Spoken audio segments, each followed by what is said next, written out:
Doctor MC Mishra ji, आपसे मेरा ये सवाल, क्योंकि लगातार इस महामारी को लेकर कई सारे तथ्य सामने आते रहे, कई सारे तथ्य ऐसे भी हैं जो विरोधाभास में रहे। कई लोगों ने कहा कि दोबारा आप इस संक्रमण के शिकार हो सकते हैं। कई बार ये भी कहा गया कि ऐसा नहीं होता है, एक बार अगर आपको संक्रमण हो गया दोबारा नहीं हो सकता।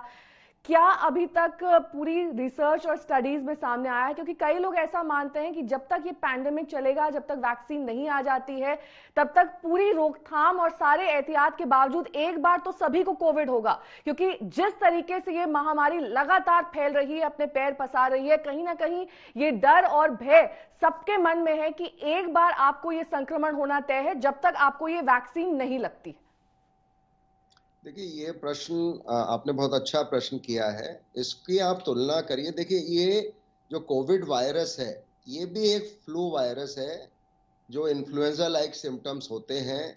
उसमें केवल जो डिफरेंस है, अगर आप याद करिए, अपने खांसी जुकाम घर में होता है, एक जने को होता है, सबको होता है कि नहीं होता है जी। इसमें जो इसमें डिफरेंट है वो ये है, एक तो सिम्टोमेटोलॉजी, एक नया वायरस था जिसके सारी सिम्टोमेटोलॉजी लक्षण शुरू में पता नहीं थे। शुरू में आया कि साहब थोड़ी सी गले में खराश होगी, फीवर होगा और सांस में तकलीफ। अब सांस में तकलीफ हर एक को तो हो नहीं रही। इसमें 80% लोग तो वैसे ही ठीक हो रहे हैं, जैसे पहले खांसी जुकाम से हो जाते थे। कुछ लोगों को ऑक्सीजन लगती है, फिर ठीक हो जाते हैं। एक थोड़ी सी परसेंटेज है जिनमें लंग इन्वॉल्वमेंट इतना कसके हो जाता है, साइटोकाइन स्टॉर्म इतना होता है कि वो फिर सेप्सिस हो जाती है, सेप्टिसीमिया, ऑर्गन डिस्फंक्शन, और वो आईसीयू में फिर उनको केयर चाहिए, मल्टी ऑर्गन डिस्फंक्शन चाहिए, वेंटिलेटर लगाया, और फिर बहुत सारे लोगों की उसमें मृत्यु हो गई। लेकिन मृत्यु दर अगर आप देखें तो जैसे डॉक्टर निश्चल ने कहा कि इसकी मृत्यु दर आखिर में आप देखेंगे पैंडेमिक के लेस देन 0.1% ही रहेगी। लेकिन मृत्यु हो रही है, ये भी पता है। 13.5 लाख लोगों की जान अभी तक सारी दुनिया में चली गई है। 5.5 करोड़ से ज्यादा लोग इससे अफेक्ट हो गए हैं। भारत में भी अब जो हमारा चल रहा है 90 लाख के ऊपर हम पहुंच रहे हैं। इसके अलावा हमारे यहाँ भी 1.5 लाख से ज्यादा मृत्यु हो गई है। तो ये सब देखते हुए एक एहतियात जरूरी है इसमें।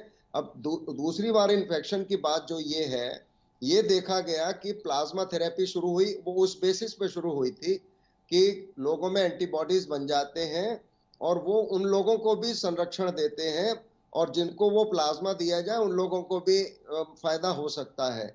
लेकिन जो अभी तक स्टडीज सामने आई हैं प्लाज्मा की, आईसीएमआर का एक मल्टी सेंटर ट्रायल भी आया है, और बाकी जो भी आई है, तो हर एक में एक तो जो एंटीबॉडीज की मात्रा है और क्वालिटी है, उसकी जो गुणवत्ता है वो उतनी ज्यादा नहीं है।